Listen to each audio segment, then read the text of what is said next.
Welcome back to my channel, and this is Pinay Mom in South Korea. Samahan niyo ako ngayong araw na to. Diyan lang kayo. Magluluto ako ng ginataang mais. Kailangan ibabad yung malagkit.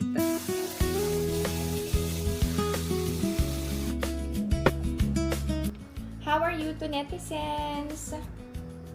Ako, I can say na ang laki talaga ng improvement sa health condition ko.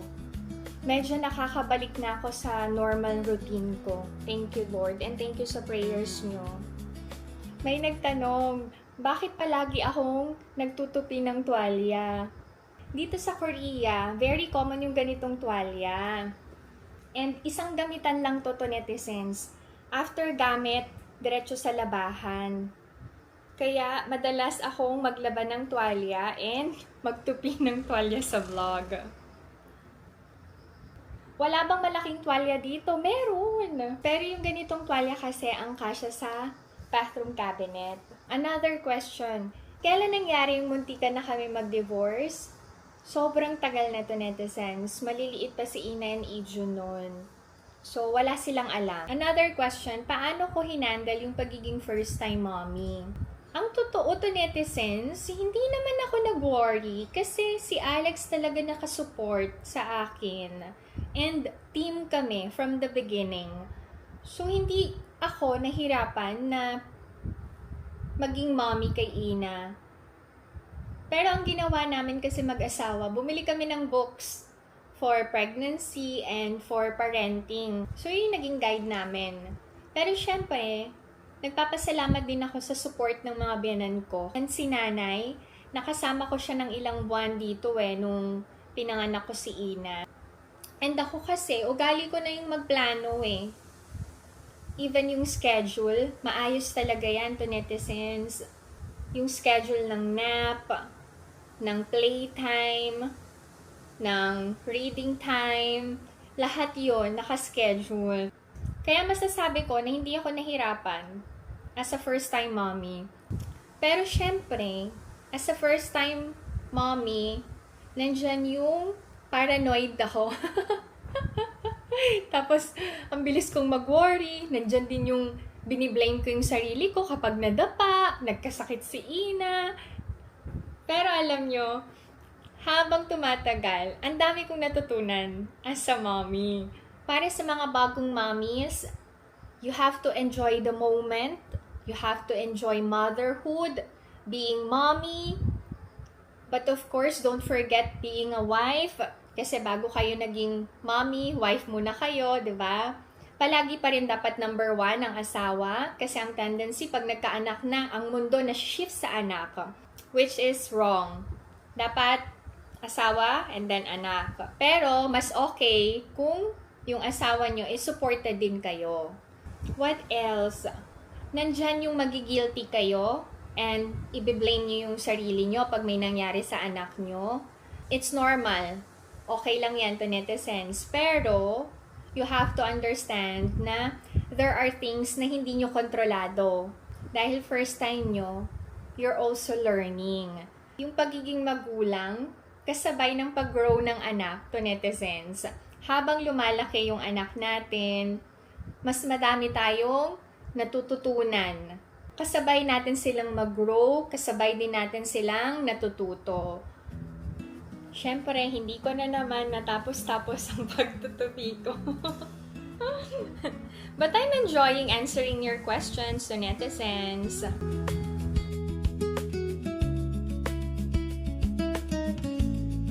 Merienda tayo to netizens. Wala. Liit na lang nung natirang cake. Si Ijun mahilig sa cucumber cake. Sweet potato cake. Kain tayo.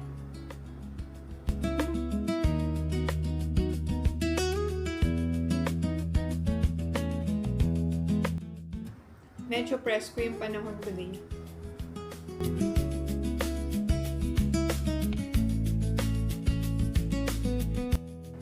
I think nakalimutan ko na namang i-on tong mic kanina. Anyway, another question. Common ba dito sa Korea yung mga couples na hindi nagtatabi. Masasabi ko na common yun to netizens. Yung iba ko din kakilala, hindi sila magkatabi mag-asawa. Pero kami mag-asawa, magkatabi bang matulog? Yes, magkatabi kaming matulog ngayon. Pero there were years na hindi kami nagtatabi mag-asawa sa pagtulog kasi dati ang bed namin king size bed. Nung dumating si Ina sa buhay naming mag-asawa, 3 kami sa bed. And then Ijun came. 4 na kami sa bed. Hindi na kami kasya. Ang nangyari, kaming 3 ng mga kids sa bed, si Alex naman sa paanan ng bed. Si Alex kasi, ayaw niya na baka madaganan niya yung mga bata or baka maistorbo ako kasi naghihilik siya. Yun yung dahilan bakit kami hindi nagtabi ng ilang taong mag-asawa. Last question na sasagutin ko to netizens. Very funny yung question.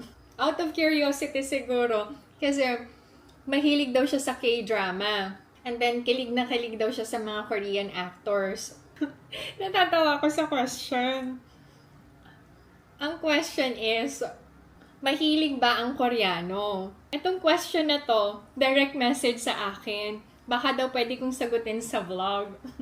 So ngayon, iniisip ko talaga to netizens kung sasagutin ko or hindi.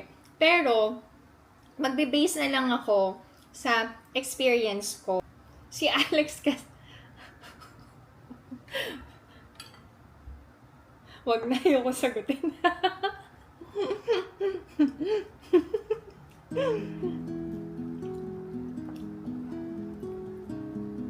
Magluto na ako to netizens ng ginataang mais. Naugasan ko na yung malagkit.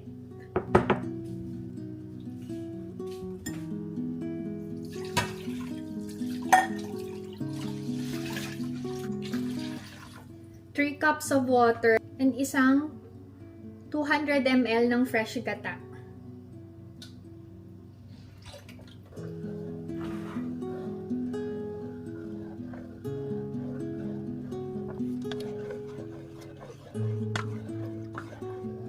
Kailangan haluin hanggang sa lumambot yung malagkit.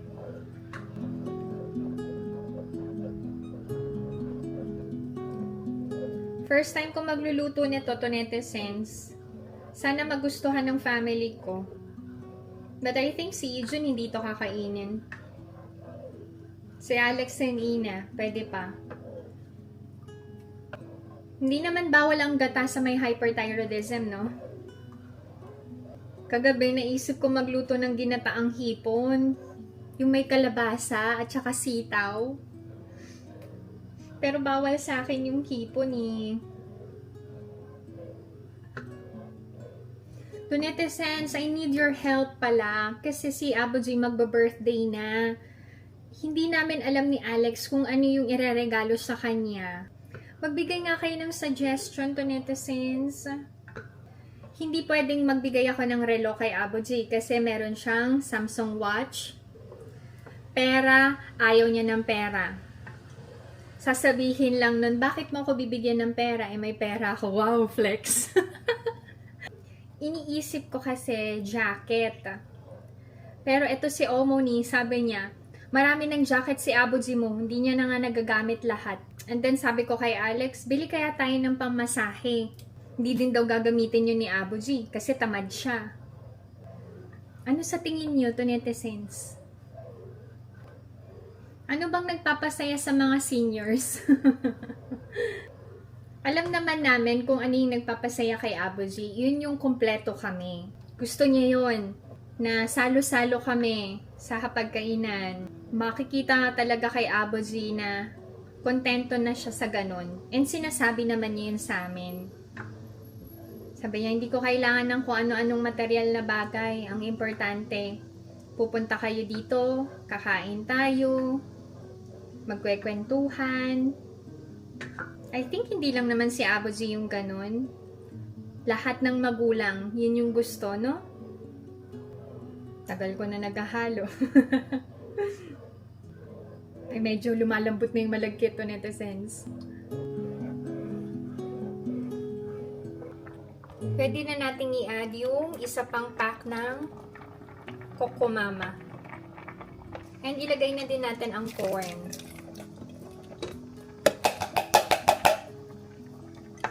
Haluin.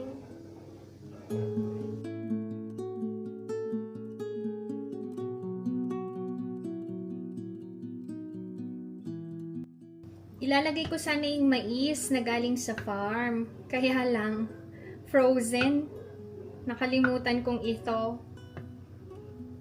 Kaya yung sweet corn in can yung nilagay ko.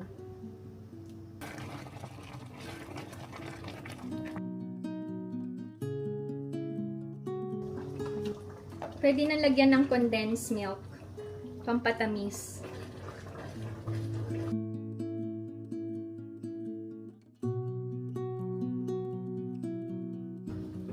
Natatawa na naman kayo, parang lotion yung lagayan ng condensed milk. Nung bago ko sa Korea, natawa din ako, kagaya nyo.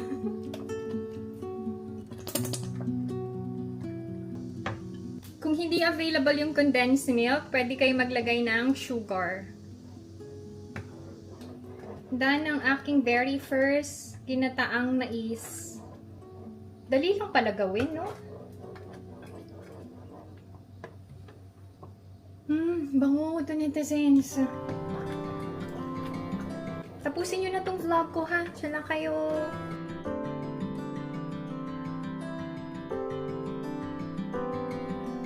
Magplancha lang ako to netizens habang hinihintay ko si Alex. May nakita akong post ni Shaira Diaz. Shinare niya yung health condition niya, bakit siya nag-gain ng weight, kahit anong gawin niya, hindi mapigilan yung pag-gain ng weight, and nakiusap siya kung pwedeng maging kind yung mga tao sa pagko-comment, and kung walang magandang sasabihin, wag na lang mag-comment, which is tama naman. Na-realize ko lang na grabing makapag-judge yung mga tao, no? Basta may masabi lang sila, without even trying to understand the person. Grabe, no? Ang dami talagang taong mapanghusga. Nakakatakot. Hindi porket public. Nagkabaliktad yung PNF, no? Public figure. Para daw hindi masyadong seryoso. Hindi naman porket public figure, pwede nang lait-laitin, di ba? That's so mean. Sabi nga niya dun sa post niya, tao lang din siya. Kahit ayaw niyang maapektuhan, naapektuhan pa rin siya. I think kahit naman sino.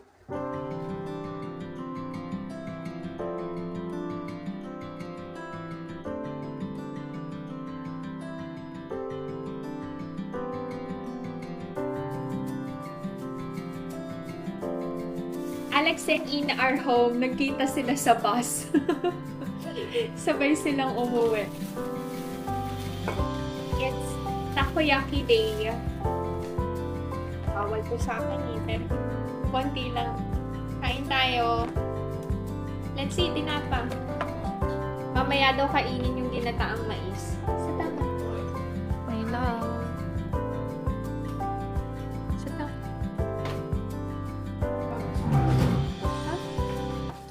May makoli pa.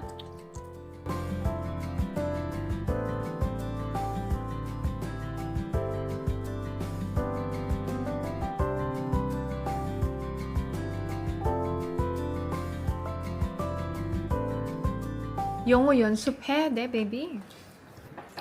괜찮아, 할 수 있어.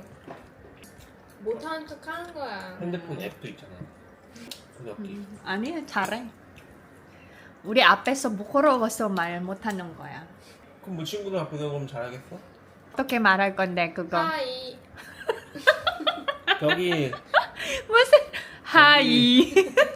헬로. 필리핀 동생들한테 얘기하는 것처럼만 하면 돼. 그래. 이나 할 수 있지. 당연하지. 오, 봐봐. 자신감. 역시. 한정식 준비해야 되는데. 어떻게 해야 되나? 여기서 안 먹어도 될 것 같던데 그냥 나가서 먹자. 성향을 일단 파악하고. 엄마도 필리핀 음식 만들어야겠어. 그렇지 않아? 그거 좋은 생각이지. Next month, darating kasi yung student from Denmark. So, iniisip namin, magpe-prepare ba kami ng welcome party? Anong pagkain yung ihahanda namin? Hintayin natin si Ijun to netizens. Mukha na naman akong may sakit. Medyo hindi naman okay yung pakiramdam ko eh. Pa, you try that ginataang mais. 그 coconut corn. 쭉? 맛보게. 맛있어. 내가 맛있겠어. 시원하게 먹는 거 아니야? 아니야. 누가 먹어? 알았어. 당신밖에 안 먹잖아. 이준이가 먹어야 되는데 이런 거는. 떡 느낌이야, 떡 느낌. 맛있어. 디저트로 먹게. 커피랑 먹어야 되겠네. 이거 너무 달아가지고. 디저트로 먹으려면 너무 달아서 조금만 먹어요. 안 그러면 살쪄. 디저트를 밥처럼 먹으면 안 되잖아. 맞아. 그때 예전에 뭐 이런 거 라이스 와인 비단에서 뭐 하나 사갔던 거 있었거든. 코코넛 와인인가? 뭐 있었는데 그거 맛있는 거였는데. We call that tuba. tuba. 그런 거 맛있어. 전통주. This one is Sengmakoli. Ang sarap nung ko, ginawa kong ginataang mais. Parang sticky-sticky.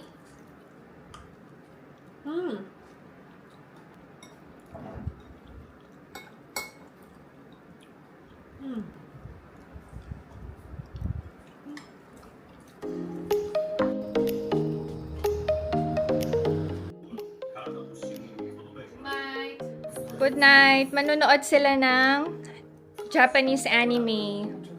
Bye!